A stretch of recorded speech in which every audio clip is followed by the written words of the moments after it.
Do you need to capture different elements from a document, text, tables, barcodes, checkmarks, and images for structured analysis or integration?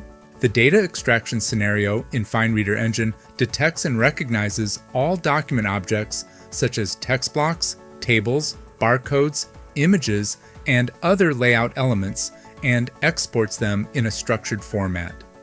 Processing begins with image preparation. FineReader Engine can de-skew, reduce image noise, correct distortions, and apply other image enhancement techniques to optimize the original image for recognition, resulting in higher OCR accuracy. Next, you can apply the predefined profile data extraction. It contains a set of settings that help enable comprehensive detection of printed text, handwriting, tables, and graphical elements. During layout analysis, FineReader Engine identifies and classifies each region, text, table, barcode, checkmark, picture, and other layout elements into logical blocks. All objects are recognized using settings optimized for accuracy, and the logical document structure is restored in a consistent reading order.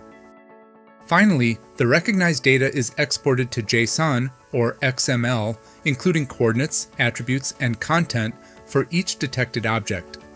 The result is a structured, machine-readable representation of the document, ready for indexing, analytics, or integration with other systems.